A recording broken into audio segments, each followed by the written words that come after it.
Hello, guys. Welcome to the show. Listen, I'm glad to have you guys here. You know, my heat gave out last night in the studio. It's cold in here. Oh, I got my coat on. You know, I got a space heater trying to heat it. It's not really cutting it very good, you know. Maybe it will after it warms up later this afternoon. After all, we are headed into springtime, and I'm glad for that. You know, I'm glad to see spring, I want to tell you. This year, this has been a bad winter. And it was last night it was minus 10 degrees Celsius here, which is more or less, I guess, about, 15 degrees maybe or something like that Fahrenheit. Anyway, today it's warming up. It's going to warm up to plus 7 degrees Celsius, which is, I guess, about 42, 43 degrees. It's going to feel warm. Anyway, so let's get on with the show here, and let's start the charts right here, and let's take a look here at. First thing I want to note is cancel. Do you remember that Boeing 737? I think it was called 737 Max that crashed and stuff. Well, now they're having a big problem.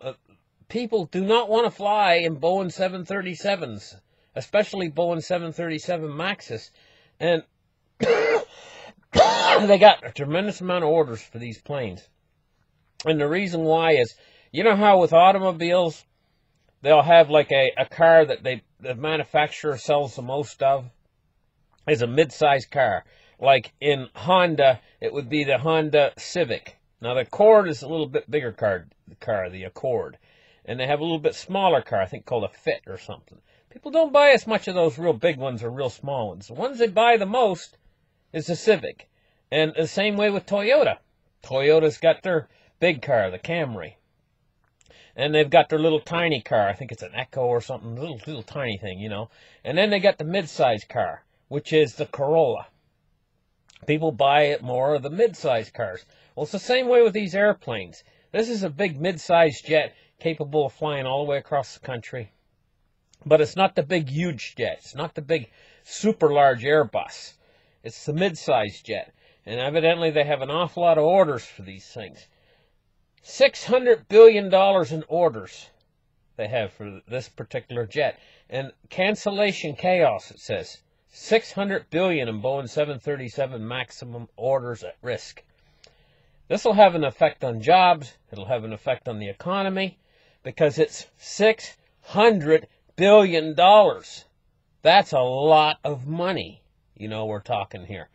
And so, I don't know exactly where all these factories are, but I do know that if they cancel $600 billion in orders, wow, look out below. Now, another thing I want to talk about is the Brexit.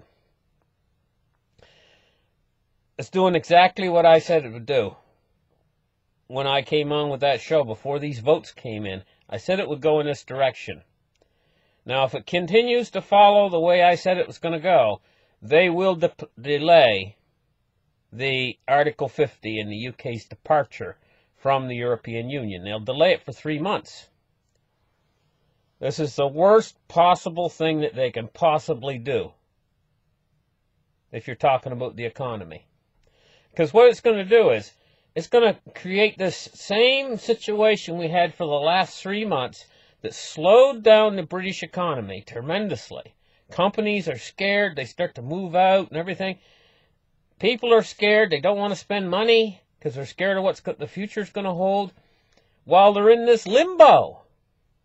So if they move to delay this thing, they're going to delay and they're going to have 3 more months of limbo where the economy is going to continue to slow and cool off. Can we all say British recession? This is what they're voting for today. If they vote and they say, okay, we're going to delay this departure. Now, there's another problem, too. They come out and they vote for a 3-month delay in the departure. What happens? Okay? That 3 months is going to run out.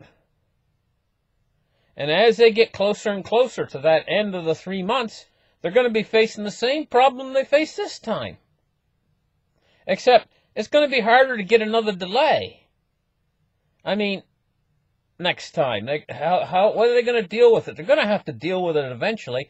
What this reminds me of, it reminds me of a person who has a bad tooth. It aches and it aches and it aches, so they call up and they make a dentist appointment. Oh, I gotta get it out. But it's gonna hurt me. Oh, and it's got a big cavity in it, can't be fixed. The dentist takes a look at it, he says, I gotta pull this thing. And it's, no, not today, not today, not today. They get scared and they run out of the dentist room. And they make a new appointment. And then they get home and the thing starts to ache like hell again, you know. And then finally they gotta go in. And the eventuality is they gotta get the thing yanked before they're gonna get any relief. You know, because it's all rotted down into the roots. That's what this is. This delay is just like a scared little patient running out of the dentist room and saying, I don't want the extraction today, I can't take it, oh, and running out and delaying it. And then he gets home and he's got a toothache and can't sleep all night. That's what this is, okay? So let's move on. Let's get into the beef of the markets here. Let's talk about silver. Silver's having a bad day. Bad day. 29 cents down. Honest to gosh, you know, what a bargain this makes silver. And, you know, I thought Bitcoin was going to be the one that got smashed yesterday. Signals, I was getting signals from the market that Bitcoin might get smashed yesterday. It didn't. Drifted right through it. Let's take a look at Bitcoin today. Oh, first let's take a look at gold. See what gold's doing. $13.90. It's down. It's back down under $1,200. $12.95. So we can see she got smashed down too, you know, but not as hard as silver. Silver took a worse smash. Let's take a look now at cryptocurrencies. Well, maybe I spoke too soon. She's falling right now. Maybe I spoke too soon. I was anticipating this fall in cryptocurrencies yesterday. It looks like a fall might be starting right now. The market is very unstable right now in cryptocurrency. We're looking at a price of 38.30, and look at these. Look at these. Let's go to the 1 minute and take a look. Okay, she did have a fall, but she stabilized. She went down to 37.75, and she's now stabilized at 38.71. There's a little bit of instability in the cryptocurrency market today. I expected that yesterday, to tell you the truth, but I expected it to be more than this. Okay, let's take a look at cryptocurrency market capitalizations. And we're seeing the coins. Let me see what the market cap is. 135.9 billion. So market caps went up a little bit since yesterday, because riding around 133 billion yesterday with a Bitcoin dominance of 51%. And we see a lot of the altcoins have moved upwards. Litecoin's 57.89. It was $56 yesterday. And Litecoin's moved up some. Ethereum is up 1.23% at $135. XRP is 31 cents a piece. EOS is $3.66, and Bitcoin Cash is $134.27. One of the big movers over the last few days has been where is it here? Cardano's been moving a lot, you know.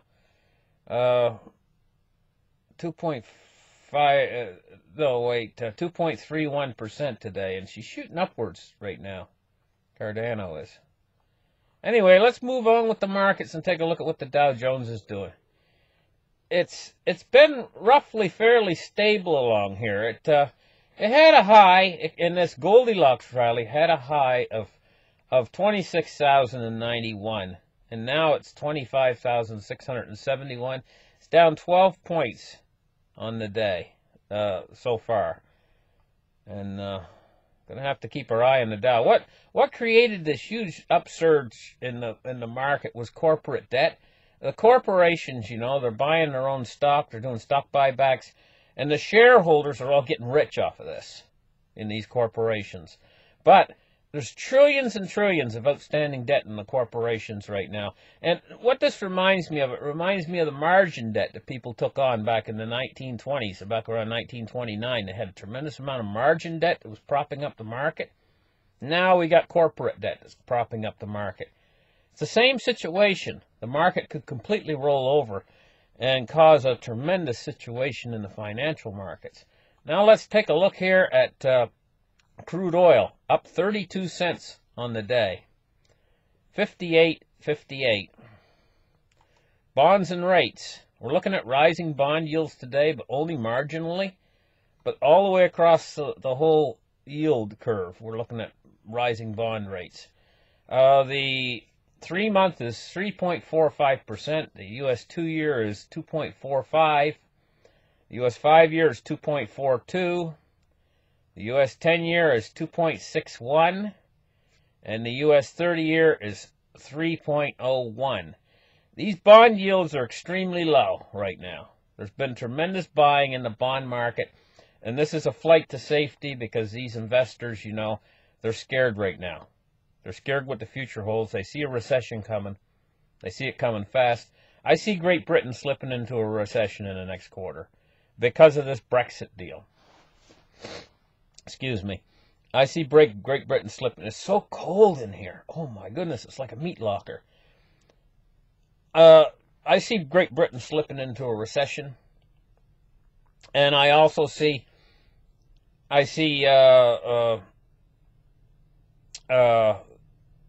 Italy's already in a recession. I see Canada slipping into a recession, and I see Germany slipping into a recession. And we got one more quarter until all that happens. And that's going to put up the red flag signals. Now, China's doing more stimulus, but at this point, their stimulus is pushing on a string. China's going to slip into a recession, but they're not going to officially announce it. What's going to happen is probably within about 6 months from now, China's going to slide into recession, and they'll announce that their GDP growth has fell off from 6% to like 4%. They'll still say we got growth. So it won't be an official recession, but actually it'll be negative growth. See, China likes to cheat on their it's like a kid cheating on his exams, but the whole world knows that they're doing it. I'm not the only guy who knows that they're cheating on their GDP numbers. They're setting them to whatever they want to be. So they've dropped them. They've dropped them because they don't want to be obvious that they're cheating. It's just a game. Everybody's just playing a game. Everybody's playing a game. Let's take a look at the U.S. dollar index.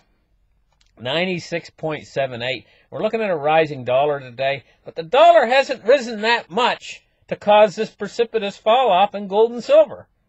This is what gets me. You know, the dollar hasn't moved that much, really. And we've had a huge fall off in gold and silver today. Huge. I mean, take a look at the gold price, you know, or silver's worse. Silver's worse. Look at the silver price. Look what it's done today. Wham! I mean, that's a big drop, you know? It looks awful. It's down 30 cents right now, $15.12. Anyway, listen, thank you guys for listening to the market report.